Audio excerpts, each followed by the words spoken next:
Hello everyone, welcome back to my channel Rosera ITI class. इससे पहले की वीडियो में हम लोग इलेक्ट्रिक फील्ड इंटेंसिटी उसका ये सब चीज़ हम डिस्कस कर लिए हैं, ठीक है ना। तो आज थोड़ा बहुत ये टॉपिक बचा हुआ है, उसके बाद फिर विभव विभवांतर इलेक्ट्रिक करेंट ये सब के बारे में डिस्कस करेंगे, ठीक है ना। बेसिक इलेक्ट्रिसिटी में यही सब है ही। उसके बाद प्रतिरोध, कैपेसिटर और इंडक्टर, ये तीनों टॉपिक को हम अलग चैप्टर में हम विभाजित कर देंगे, क्योंकि उसमें इलेक्ट्रॉनिक्स मैकेनिक ट्रेड के जो भी ट्रेनिज है उन लोगों को थोड़ा सा डिटेल से पढ़ना होता है, ठीक ना। ये रेजिस्टेंस, कैपेसिटर और इंडक्टर को तो उस सब का अलग से चैप्टर ही होता है। तो अगर इसमें से हाफ अगर इसमें पढ़ाएंगे और थोड़ा सा आधा उसमें ऐड कर देंगे तो क्या होगा कि इलेक्ट्रॉनिक्स मैकेनिक के जो भी बच्चे अगर देख रहे हैं हमारे यूट्यूब चैनल को तो उनको भी ये फ़ायदा मिल जाएगा। तो मेरा कोशिश यही रहेगा कि इसमें से रेजिस्टेंस और कैपेसिटर और इंडक्टर चैप्टर को इससे अलग कर देंगे, ठीक है ना। तो जिसको भी बेसिक इलेक्ट्रिसिटी पढ़ना है, जैसे डीजल मैकेनिक ट्रेड वाले को भी पढ़ना होता है, तो वो अलग से वो चैप्टर के लिए वीडियो देख लीजिएगा, ठीक है ना। तो आज थोड़ा बहुत चैप्टर बचा हुआ, टॉपिक बचा हुआ है, तो देख लेते हैं। इक्विपोटेंशियल सरफेस, जिसको बोलते हैं समविभव पृष्ठ, ठीक है ना। तो क्या होता है समविभव पृष्ठ? समविभव पृष्ठ वह पृष्ठ है जिस पर सभी बिंदु समान विभव पर होती है, सभी बिंदु समान विभव पे होती है, ठीक है। समविभव पृष्ठ के लिए विभव प्रवणता शून्य होती है, जिससे पृष्ठ के समतल में विद्युत क्षेत्र, सामर्थ्य या विद्युत तीव्रता इंटेंसिटी का घटक शून्य होता है, ठीक है ना, शून्य होता है। नेक्स्ट, समविभव पृष्ठ को विद्युत बल रेखाएं सदैव लंबवत दिशा में पार करती है, लंबवत दिशा में पार करती है, ठीक है ना। जब एक संवाहक निकाय का मतलब होता है कंडक्टिंग बॉडी, जिससे धारा प्रवाह हो रही है, ठीक है ना, को आवेश दिया जाता है, तो आवेश पूरी तरह से संवाहक निकाय, जैसे गोलीय पृष्ठ है ना, संवाहक निकाय है, कंडक्टिंग मटेरियल है, तो उसके गोलीय पृष्ठ के बाहरी सतह पर ही रहता है, ये बाहरी सतह पर ही रहता है, ठीक है ना। चाहे संवाहक निकाय खोखला हो, अंदर खोखला हो या फिर फुलफिल ठोस हो, अर्थात एक संवाहक पिंड भीतर हो, अंदर यानी तो खोखला हो या फिर एक पिंड हो, ठीक ना, कोई दिक्कत नहीं। तो क्या होगा, इसके अंदर का इंटेंसिटी 0 होगा, आवेश 0 होगा, फाई 0 होगा। विद्युत फ्लक्स का मान 0 होता है, आवेश 0 होता है, विद्युत क्षेत्र की तीव्रता 0 होती है। और इसी के कारण बस जो पहले भी हम बताए हैं, फिर से सुन लीजिए। बारिश के समय में जब कोई 4 व्हीलर से ट्रेवलिंग कर रहा होता है तो चारों तरफ से शीशा बंद कर लेते हैं, जैसे बिजली चमकते रहती है, ठनका गरजते रहता है, बादल गरजते रहता है, तो उस सिचुएशन में क्या है कि वो बिजली गिरती है, हालांकि उससे भी इलेक्ट्रिक शॉके हुआ, तो उस सिचुएशन में क्या है कि वो 4 व्हीलर के सतह से होके ग्राउंड हो जाएगी, अंदर का पार्ट बिल्कुल शून्य होता है, तो उसमें जो भी बैठे व्यक्ति हैं वो सुरक्षित रहेंगे, ठीक है ना।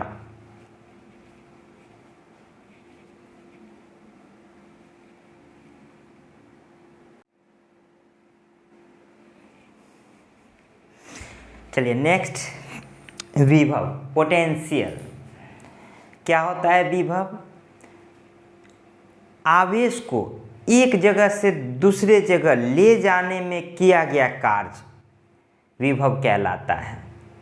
और इलेक्ट्रोमोटिव फोर्स एक जगह से दूसरे जगह आवेश यानी इलेक्ट्रॉन्स को एक जगह से दूसरे जगह ले जाने में एक फोर्स लगता है, उसको कहते हैं इलेक्ट्रोमोटिव फोर्स। और विभवांतर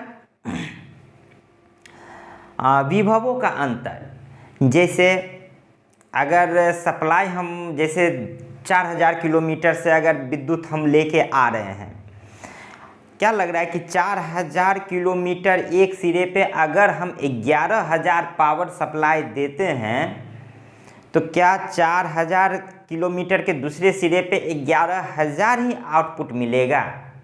इसका बेस्ट एग्जाम्पल हम बता दे रहे हैं।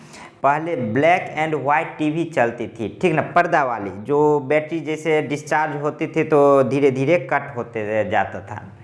तो उसमें क्या होता था कि लॉन्ग वायर नहीं यूज करते थे बैटरी पे चलाने के लिए। अगर शॉर्ट वायर यूज करते थे तो थोड़ा सा फिगर बड़ा होता था, और जब ये लॉन्ग वायर यूज किए थोड़ा सा फिगर कट जाता था। तो ऐसा होता था।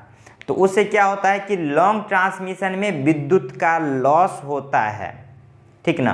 तो वही विभवांतर होता है, यानी एक सिरा में जितना इनपुट दिए वो और आउटपुट में कुछ न कुछ अंतर होना ही है। और यही अंतर के वजह से हाई ट्रांसमिशन लाइन होती है। वो जो 33 लाख जो भी लाखों का ट्रांसमिशन होती है, 11000, अगर वो लॉस नहीं होती तो उतना क्यों जनरेट किया जाता है कि नहीं। नॉर्मल वोल्टेज जनरेट किया जाता और डिस्ट्रीब्यूट किया जाता। वहाँ नॉर्मल वोल्टेज ही जनरेट किया जाता है। बार बार बता रहे हैं, इससे पहले भी ट्रांसमिशन कुछ बताए, उसमें भी बताए हैं कि जनरेशन लो वोल्टेज ही होती है। ट्रांसफार्मर के सहायता से उसे हाई वोल्टेज किया जाता है ताकि ट्रांसमिशन में जो विभवांतर हो उसको पूरी कर सके, फिर आगे ट्रांसफार्मर यूज करके, है कि नहीं। तो इस तरह से आखिर विभव, विद्युत वाहक बल और विभवांतर तीनों का मात्रक वोल्ट ही होता है। बहुत कन्फ्यूजन रहता है कि विभव अलग है, विद्युत वाहक बल अलग है, विभवांतर अलग है तो अलग। शब्द और परिभाषा से एक हो गया कार्य, एक हो गया बल और एक हो गया अंतर, लेकिन तीनों का मात्रक क्या है? वोल्ट ही है कि ना। तो ज़्यादा कन्फ्यूजन नहीं रखना है। हम वोल्टेज और करंट में डिफरेंस हम बता चुके हैं, फिर हम अभी बता दे रहे हैं करंट और वोल्टेज में क्या अंतर होता है, ठीक है। फिर से ध्यान से सुनना है। एक तरफ पंप सेट है, वाटर पंप सेट, गांव में यूज करते हैं वाटर पंप सेट, और दूसरे तरफ हम जनरेटर यूज कर रहे हैं, ठीक है। पंप सेट कहीं नदी या तालाब में हम सेट किए हुए हैं, ठीक। तो वो वाटर पंप सेट क्या काम कर रही है? स्थिर वाटर जो तालाब में स्थिर है उसको खींच के फेंकने का काम कर रही है, ठीक है। और इधर जनरेटर क्या काम कर रही है? जनरेटर, उसमें भी मशीन लगे हैं, इसमें भी डीजल इंजन मशीन है, इसमें भी डीजल इंजन मशीन है। बस फर्क है कि इसमें आर्मेचर लगा हुआ है और इसमें क्या है? वाटर पंप लगा हुआ है। आर्मेचर में क्या है? इलेक्ट्रॉन्स का हब, कॉपर का कॉइल है, यानी इलेक्ट्रॉन्स का हब है उसमें, ठीक है। इसमें वाटर पंप क्या काम कर रही है? स्थिर वाटर तालाब में उसको खींच के फेंकने का काम कर रही है। और इसमें क्या है? जनरेटर में, आर्मेचर में जो इलेक्ट्रॉन्स का हब है वो उसको खींच के फेंकने का काम कर रही है। यानी इलेक्ट्रॉन्स उधर स्थिर है, उसको फेंकने का काम कर रही है। स्थिर तो रहता नहीं है, ठीक ना। उसमें जो मुक्त इलेक्ट्रॉन्स है उसको गति प्रदान करती है ताकि जितना स्पीड से मूव हो तो वो इलेक्ट्रिसिटी जनरेट होती है, ठीक है ना। तो फैराडे के नियमानुसार वही कोई भी कंडक्टिंग मटेरियल को विद्युतीय क्षेत्र में, मैग्नेटिक क्षेत्र में देते हैं और उसको घुमाते हैं, चुंबकीय रेखा को काटती है, तो क्या होता है? ईएमएफ जनरेट होता है, ठीक है ना, जो आगे हम डिटेल से देखेंगे। तो उससे क्या होता है कि वो इलेक्ट्रॉन्स का मूव होना चालू हो जाता है, वो एक जगह से दूसरे जगह जाना चालू हो जाता है। तो कैसे जाना चालू होता है, जब तक उस पर कोई फोर्स न लगा तब तक गया, यानी फोर्स का काम कौन कर रहा है यहाँ पे, जनरेटर। इधर पानी में कौन फोर्स का काम कर रही है, पंपिंग सेट, है ना, वाटर पंप, जो डीजल इंजन के सहायता से यांत्रिक ऊर्जा देते हैं और वो स्थिर तालाब में स्थिर पानी को गति प्रदान करती है। यानी वो गति क्या है, धार है। बाढ़ के दिनों में आप लोग सुने होंगे कि बाढ़ में लोग कहते हैं, वृद्ध लोग क्या कहते हैं कि नदी में पानी का करेंट ज़्यादा है, पानी का करेंट ज़्यादा है, बोलते हैं कि नहीं, वो बिल्कुल सही कहते हैं। यानी पानी की गति वही पानी की करेंट, या धारा पानी की धारा भी बोलते हैं, ठीक है ना। तो यानी करंट जो हो गया सो गति हो गया, और उस पर एक फोर्स लगा, तो उसमें क्या कहते हैं, मैकेनिकल टर्म में फोर्स कहते हैं, बल कहते हैं। इधर क्या है, जनरेटर में वो फोर्स लगा, तो आगे हम ईएमएफ हम बताएंगे। ईएमएफ में एग्जाम्पल में भी दे दिए हैं कि ईएमएफ जो होता है सो जनरेटर में होती है ना, जनरेटर में, ट्रांसफार्मर में, बैटरी में, सेल में, इसमें ईएमएफ होती है। यानी जनरेटर क्या काम कर रही है, वो इलेक्ट्रॉन्स को फेंकने का काम कर रही है, फोर्स धक्का देने के काम कर रही है, ठीक है ना। इधर क्या है, पंपिंग सेट धक्का देने का काम कर रही है, तो वही फोर्स हो गया इलेक्ट्रोमोटिव फोर्स, ठीक है ना। वही हो गया वोल्टेज। अब वोल्टेज तीनों का मात्रक वोल्ट ही होता है, विभव का भी मात्रक वोल्ट है, इलेक्ट्रोमोटिव फोर्स का भी मात्रक वोल्ट है, और विभवांतर का मात्रक भी वोल्ट ही है। बस शब्द अलग अलग है, लेकिन तीनों का मात्रक एक ही है, जो है सो वोल्ट है, ठीक है।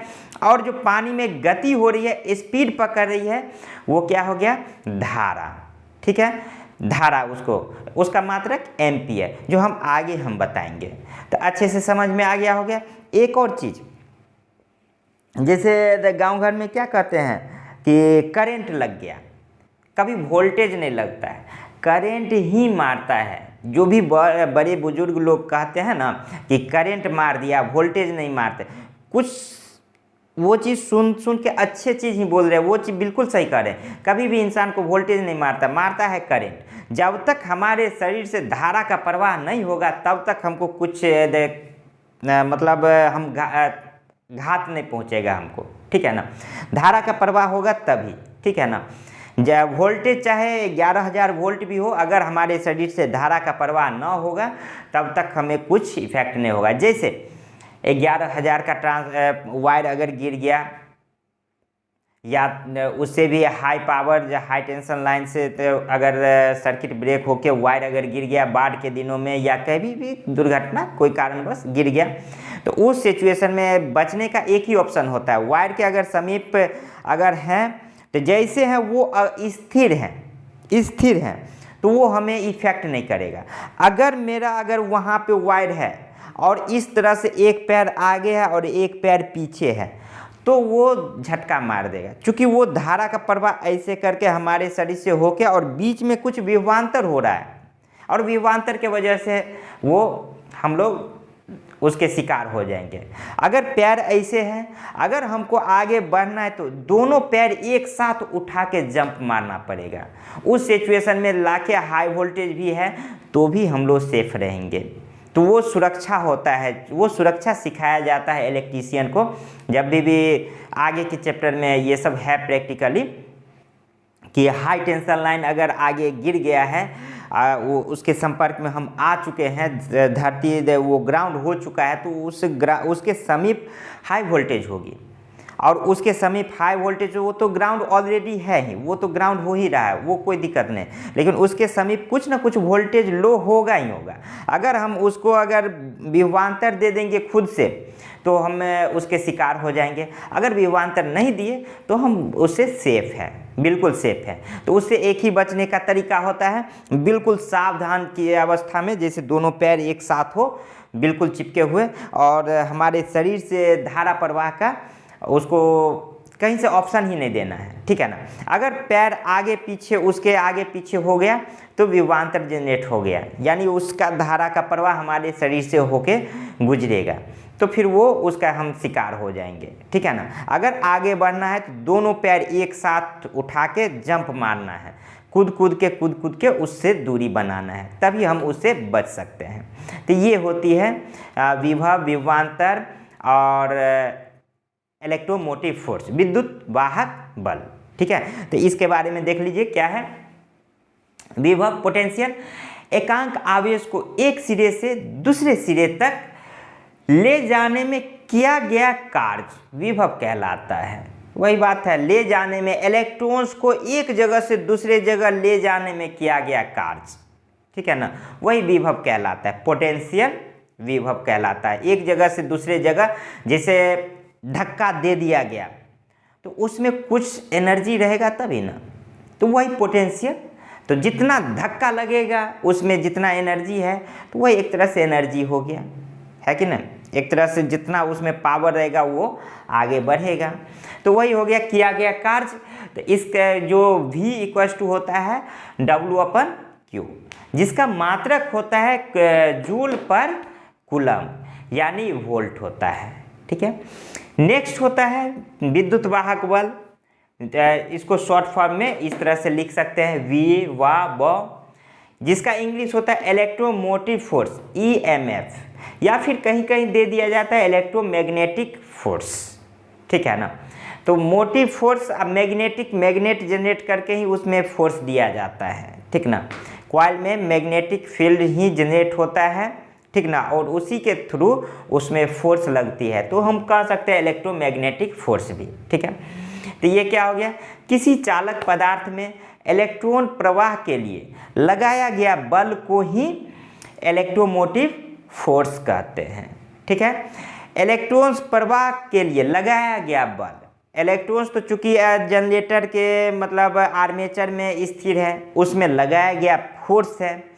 ट्रांसफार्मर क्यों लिखे, ट्रांसफार्मर में भी क्या लग रहा है कि एक दूसरे से कनेक्टेड होती है, प्राइमरी वाइंडिंग सेकेंडरी वाइंडिंग, वो एक वायरलेस ट्रांसमिशन है, वायरलेस। उसके प्राइमरी वाइंडिंग में पावर सप्लाई देते हैं तो वो मैग्नेटिक फील्ड जनरेट करती है और उससे उत्तेजित होकर सेकेंडरी वाइंडिंग से इलेक्ट्रिसिटी जनरेट होती है। इसीलिए हम ट्रांसफार्मर को एक इलेक्ट्रिसिटी जनरेटर भी कह सकते हैं।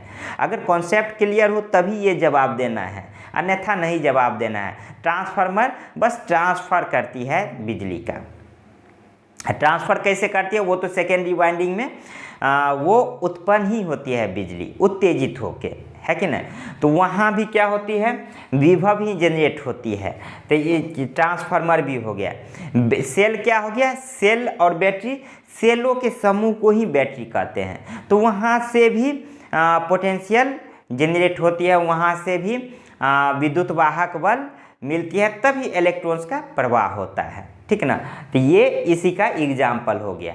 विभवांतर, विभवों का अंतर विभवांतर कहलाता है। ठीक है ना, तो विभवांतर भी बता देते हैं।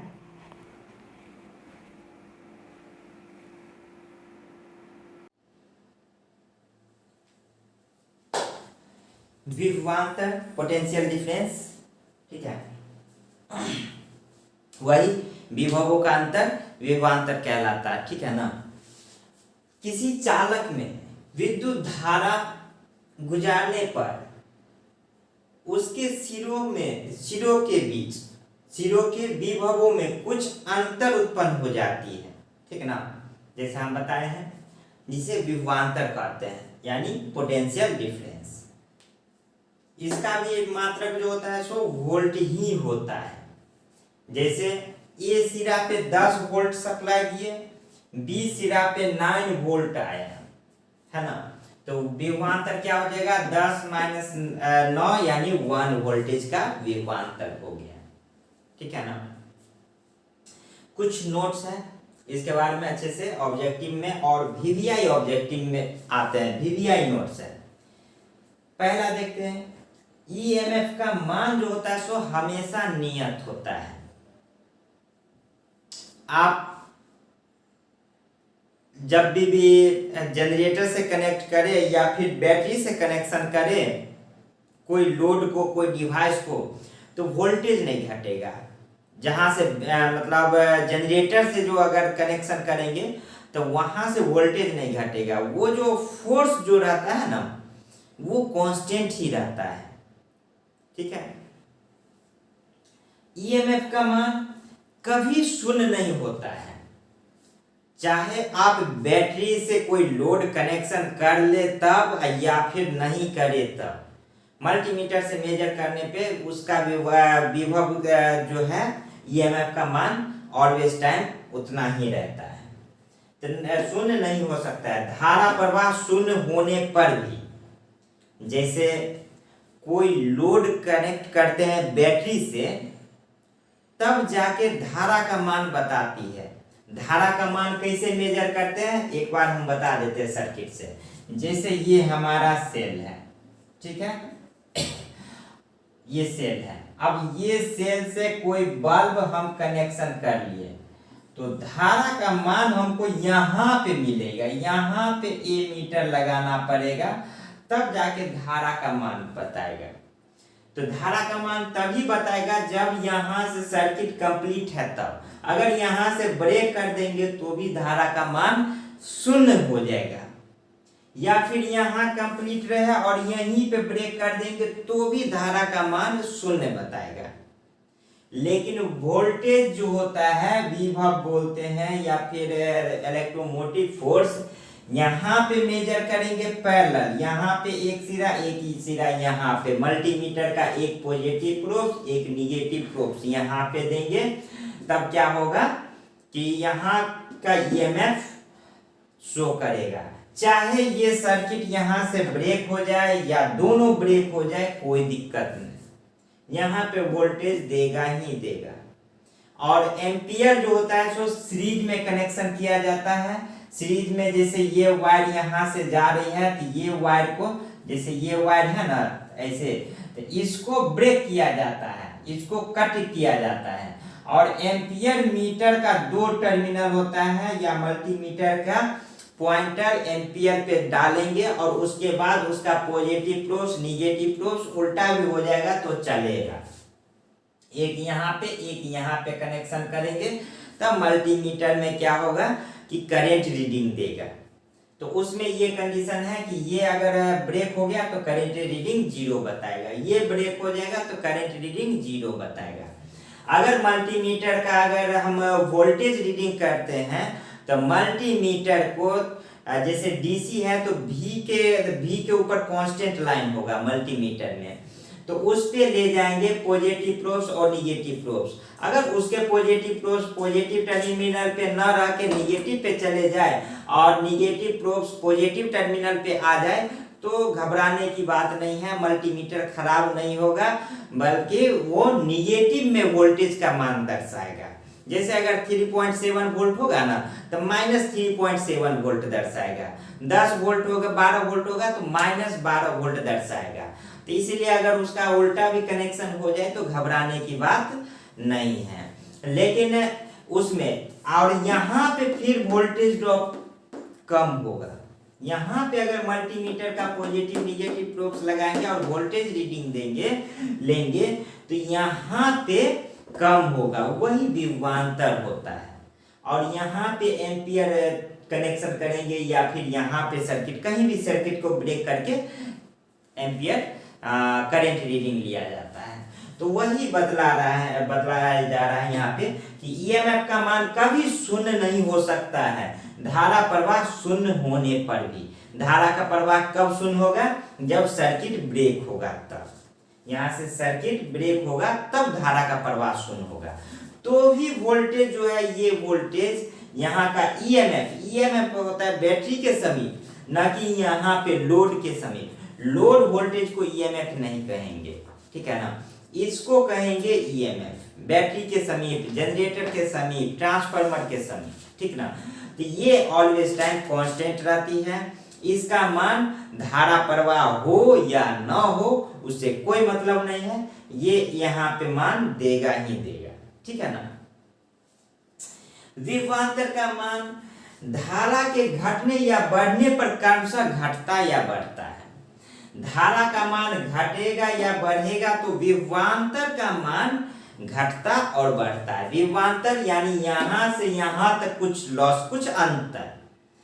तो जैसे इसका बेस्ट एग्जांपल हम बताएंगे, आप लोग इमरजेंसी लाइट देखे होंगे, या फिर अगर खुद से बैटरी चार्जर बनाना चाहते हैं या फिर खुद से चार्जर लेके बैटरी चार्ज करेंगे, तो बैटरी जब डिस्चार्ज होगा उस समय आप चार्जर से जब सप्लाई देंगे पॉजिटिव निगेटिव टर्मिनल पे, तब जाके उस पे अगर मल्टीमीटर का अगर पॉइंटर लेके और वोल्टेज रीडिंग करेंगे तो वहां पे लो वोल्टेज बताता है, ठीक ना, और धीरे धीरे धीरे धीरे धीरे हाई होते जाएगा, वहां पे लो बताएगा।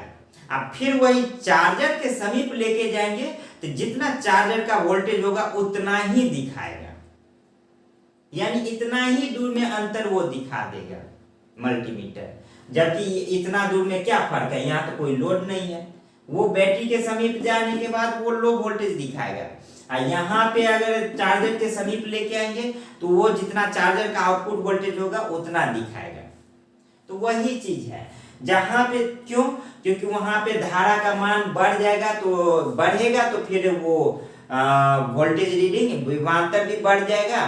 और उस समय क्या होगा कि जब ये बैटरी डिस्चार्ज रहती है उस समय चार्जर से कनेक्शन करेंगे तो उस समय करंट का मान ज्यादा रहता है, ठीक ना। तो जैसे ही करंट का मान ज्यादा होगा तो विभवांतर भी ज्यादा होगा। विभवांतर, विभव भले कम होगा, यहाँ पे वोल्टेज कम होगा लेकिन अंतर ज्यादा होगा। अंतर ज्यादा नहीं होगा, यहाँ 5 वोल्ट है, यहाँ 0 पॉइंट समथिंग 0.5 या 1 वोल्टेज, 4 वोल्टेज, विभवांतर ज्यादा हो गया है ना। तो यहाँ पे करंट भी ज्यादा है, ठीक है।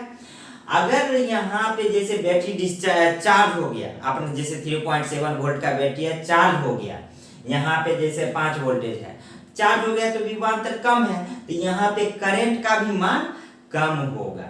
तो ये सब चीज प्रैक्टिकली आपको अनुभव हो जाएगा। जब तक कि आप लोग प्रैक्टिकली ना करेंगे, वैसे भी हम अच्छे तरह से एक्सप्लेन किए हैं। इस वीडियो को साथ में चला के भी और प्रैक्टिकल करते वक्त ये मेजर करना, ठीक ना, जरूर ऐसा दिखेगा ही। जैसा जैसा हम बता रहे वैसा ही एक्सप्लेन हम खुद किए हैं, ऐसा तो इस तरह का होता ही है।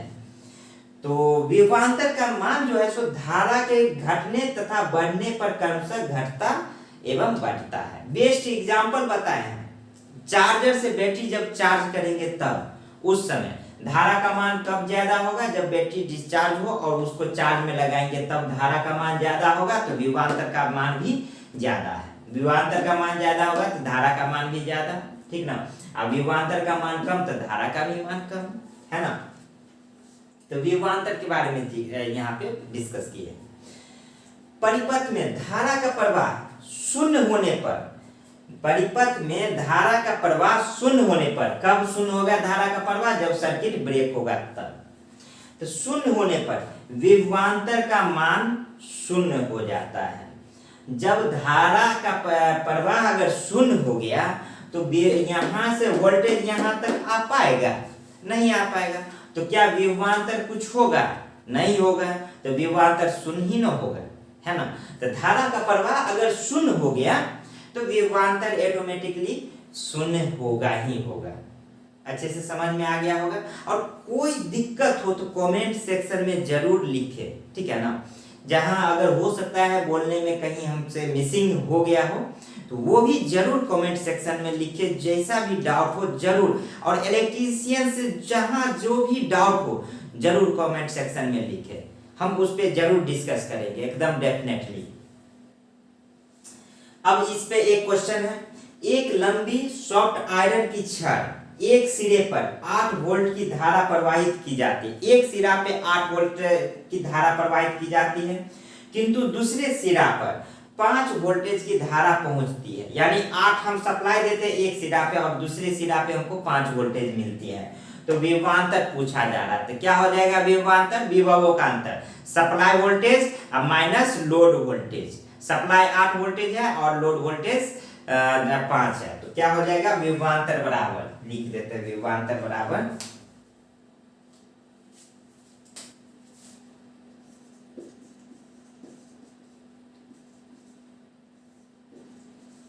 सप्लाई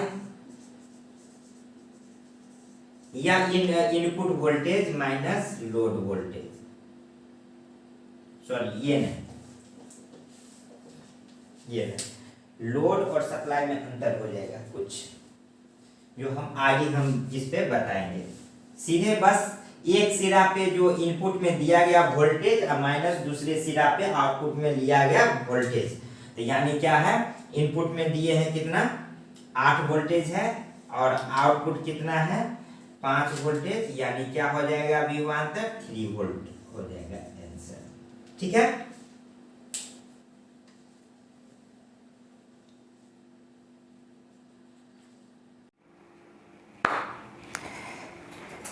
चलिए लास्ट में कुछ होमवर्क दे दिए हैं आप लोगों को। नेक्स्ट वीडियो में आने से पहले कुछ होमवर्क आप लोग बना लीजिएगा, ठीक है ना। अभी तक जो पढ़े हैं उसी से रिलेटेड क्वेश्चन है। तो पहला क्वेश्चन दिया है न्यूट्रॉन पर आवेश क्या होता है। तो इलेक्ट्रॉन्स, प्रोटॉन्स और न्यूट्रॉन्स पढ़े हैं। इलेक्ट्रॉन्स पे आवेश, प्रोटॉन पे आवेश और न्यूट्रॉन्स। इलेक्ट्रॉन्स जो ऑर्बिट में होता है, प्रोटॉन और न्यूट्रॉन जो होता है सो नाभिक में होता है। तो उसमें ऑप्शन है धनात्मक, ऋणात्मक, आवेशहीन और भिन्नात्मक। तो जो भी ऑप्शन है आपको बना के लाना है, ठीक ना। नेक्स्ट वीडियो में हम इसका सॉल्यूशन बताएंगे। विद्युत अपघट्य में धारा का प्रवाह किसके कारण से होता है, ये हम शायद नहीं बताए हैं, लेकिन अगर नहीं बताए हैं तो घबराने की बात नहीं है। विद्युत अपघट्य जब सेल एंड बैटरी पढ़ाएंगे तो उसमें विद्युत अपघट्य ही पूरे पढ़ना है, ठीक ना। तो वैसे कोशिश करना है जवाब पाने का, लेकिन उसमें एकदम डिटेल से ही पढ़ना है, ठीक है ना। तो मुक्त इलेक्ट्रॉन्स के कारण, होल्स के कारण, आयन के कारण और न्यूट्रॉन के कारण किस कारण बस होती है, ठीक है ना। वैसे भी नेक्स्ट वीडियो में इसका हम बता देंगे। इसका वैसे होता है आयन के कारण बस, ठीक है ना। देखिए, और नेक्स्ट क्वेश्चन है कांच के टुकड़े को रेशम से घर्षण कराने पर रेशम क्या होगा। हम पढ़ाए हैं। तो इसमें धन आवेशित होगा, ऋण आवेशित होगा, आवेशहीन होगा, इनमें से कोई नहीं। क्योंकि स्टेटमेंट सुन के कई लोग क्या होता है उसे इग्नोर कर देते हैं। बस रेशम के कपड़ा और एवोनाइट के छड़ को रगड़ा गया तो क्या हो गया, स्थिर विद्युत जनरेट हुआ, बस इतना ही समझ के छोड़ देते हैं। ऐसा नहीं है, ऑब्जेक्टिव पूछा जाता है इस तरह से कि रेशम के कपड़ा कौन सा आवेशित हुआ, एवोनाइट के छड़ कौन सा आवेशित हुआ, बिल्ली की खाल कौन से आवेशित होते हैं। तो इसलिए वो याद रखना जरूरी है, ठीक है। कूलम्ब के नियमानुसार दो आवेशों के बीच लगने वाला बल, कूलम्ब लॉ हम पढ़ाए हैं, तो क्या होता है, दोनों आवेशों के गुणनफल के समानुपाती होता है। दोनों आवेशों के बीच के दूरी के वर्ग के व्युत्क्रमानुपाती होता है। क्या होता है, निर्वात की परम वैद्युतशीलता एप्सिलॉन नॉट पर निर्भर करता है। उपरोक्त सभी तो कूलम्ब लॉ पढ़े हैं, तो इसका जवाब देना है, ठीक है।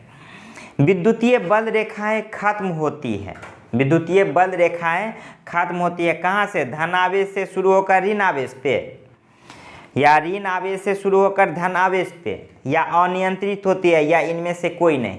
तो हर वीडियो के लास्ट में हम 4-5 क्वेश्चन इस तरह से देते रहेंगे, क्योंकि हमको पढ़ाने का यही तरीका ही है। जब से लेक्चर खत्म होने के कगार पे 4-5 होमवर्क जरूर दे देते हैं, ताकि क्या होता है कि हर हमेशा माइंड रिवाइज की ओर चलती है।